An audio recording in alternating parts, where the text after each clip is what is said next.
स्वागत है। ब्रेक के बाद अंबाला में आज 2 फैक्ट्रियों में भीषण आग लग गई। पहली तस्वीर भी हम आपको दिखा रहे हैं। ये टेक्सटाइल फैक्ट्री में लगी आग की तस्वीर है। इस तस्वीर को आप देखिए कि टेक्सटाइल फैक्ट्री में कितनी भीषण आग थी। और जो दूसरी तस्वीर आप देख रहे हैं ये अंबाला की ही है, जहां पर सैनिटाइजर फैक्ट्री में आग लगी और लाखों का नुकसान हो गया। ये 2 तस्वीरें हैं, दोनों अलग अलग जगहों की तस्वीरें हैं। एक अंबाला की तस्वीर है और दूसरी भी अंबाला की तस्वीर है, लेकिन पहली जो तस्वीर आप देख रहे हैं ये अंबाला में टेक्सटाइल फैक्ट्री में आग लगी है और काफी भीषण ये आग थी, जिसको काबू में करने के लिए दमकल कर्मियों को खासी मशक्कत करनी पड़ी। और जो दूसरी तस्वीर आप अंबाला की देख रहे हैं ये सैनिटाइजर फैक्ट्री में आग लगी है, जहां पर धुएं का गुबार चारों तरफ तस्वीर में देखा जा सकता है। खबर गोंडा से, जहां पर नाली के विवाद में 2 पक्षों में खूनी संघर्ष हो गया। 2 पक्षों की ओर से जमकर लाठी डंडे चले। इस मारपीट में दोनों पक्षों से 7 लोग घायल हो गए। सभी को अस्पताल में भर्ती कराया गया है। पुलिस ने दोनों पक्षों की ओर से 7 लोगों के खिलाफ मामला दर्ज किया है। कानपुर के कल्याणपुर थाना क्षेत्र के दबंग युवक ने छात्रा से छेड़छाड़ की। जब छात्रा के भाई ने छेड़छाड़ का विरोध किया तो दबंग ने मारपीट की। थोड़ी देर बाद दबंग अपने साथियों के साथ छात्रा के घर पर पहुंचा और घर के दरवाजे पर पत्थर फेंके। पीड़ित परिवार ने थाने में मामले की शिकायत की है। बगल में आंटी जी के यहाँ जा रही थी बुक लेने, तो क्षेत्र के दबंग युवक हमारी बहन से छेड़छाड़ करने लगे, जो कि हमारे भाई ने देखा कि कहा कि विरोध किया मेरे भाई ने कि मेरी बहन को क्यों छेड़ रहे हो। तो वो लोग हमारे भाई को बहुत मारने लगे। उसके बाद उन लोगों ने आधा दर्जन युवक बुला लिए और हमारे लाठी डंडे से घूमने से हम लोगों को दौड़ा लिया और उसके बाद घर पे। बरेली में मीरगंज थाना क्षेत्र के नथपुरा गांव में 2 भाइयों के बीच मामूली बात को लेकर विवाद इतना बढ़ गया कि मारपीट तक की नौबत आ गई।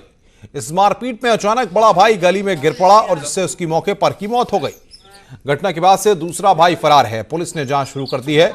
बताया जा रहा है कि जिसकी मौत हुई वो बहुत शराब पीता था और इसी को लेकर विवाद शुरू हुआ था।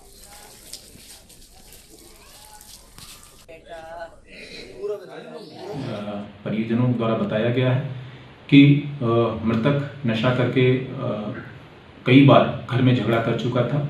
इसी बीच में आज इनके बीच में झगड़ा हुआ और झगड़े के दौरान जो व्यक्ति मृतक हैं उन्हें चोट लगी सर में, और सर में चोट लगने के कारण उनकी मृत्यु हो गई। तहरीर अभी प्राप्त नहीं हुई है। जो आरोपी हैं उनको जल्द पुलिस टीम गिरफ्तार करेगी और आगे की विधिक कार्रवाई सुनिश्चित कराई जाएगी। देश में कोरोना के चलते एक बार फिर से लॉकडाउन बढ़ने के बाद पलायन तेज हो गया है। हर दिन कहीं ना कहीं से पलायन करने की तस्वीरें सामने आती हैं। हर कोई अपने घरों की तरफ जाना चाहता है। जिसको जो साधन मिल रहे हैं वो उन्हीं साधनों से घर पहुंचने की कोशिश कर रहा है। बांदा के मटौद और गिरवा थाने के पास यूपी और एमपी बॉर्डर का मिलन होता है। इस बॉर्डर पर 700 कामगारों के पहुंचने से पुलिस प्रशासन हैरान हो गया। जब प्रशासन ने लोगों से पूछताछ की तो पता चला कि महाराष्ट्र से चलकर 1000 से ज्यादा किलोमीटर की दूरी तय कर बाइक से बांदा पहुंचे हैं, जिनको पुलिस प्रशासन की मदद से खाना खिलाया गया।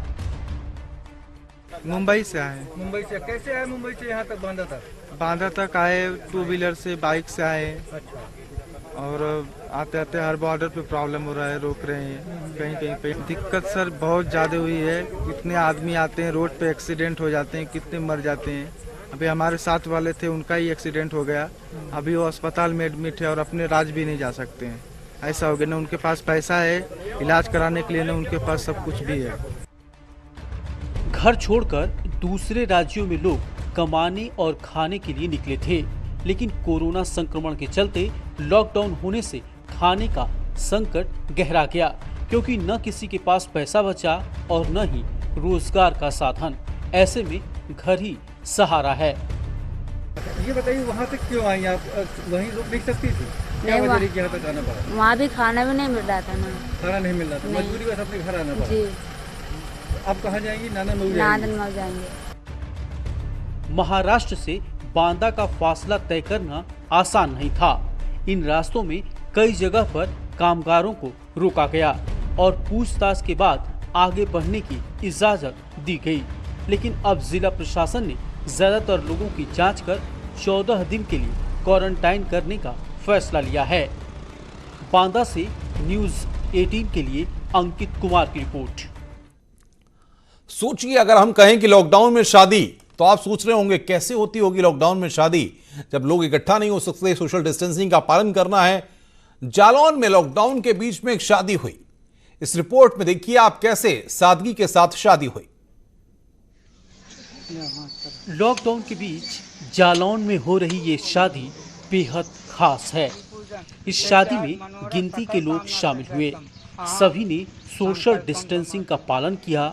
दुल्हन ने शादी की सभी रस्मों को बखूबी निभाया। दुल्हन के अगल बगल में बैठे लोग अपना मुंह गमछे से ढके दिखे तो दुल्हन के पीछे बैठी महिला साड़ी से अपना मुंह ढके दिखी। वरमाला के समय दूल्हा और दुल्हन के मुंह पर मास्क दिखी। साथ ही सोशल डिस्टेंसिंग का पालन करते हुए एक दूसरे को वरमाला पहनाई। हमारी डेट बढ़ गई, लॉकडाउन में हमने कर नहीं पाया। 25 तारीख निकल गई, 25 अप्रैल, इसलिए हमारी डेट बढ़ गई। हमने सोचे शादी कर ही लेंगे, इसलिए मजबूरी में हमने आप लोगों का सहारा लेकर के ये डेट रखी। इस शादी में दूल्हा पक्ष की ओर से महज 5 लोग शामिल हुए।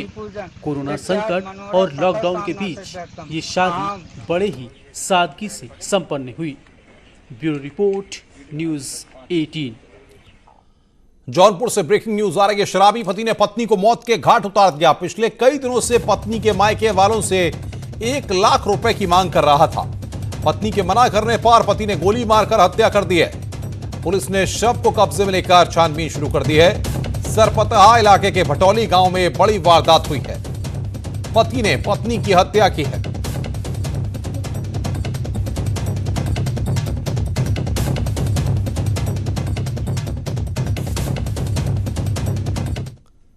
इस बुलेटिन में फिलहाल इतना ही। नमस्कार।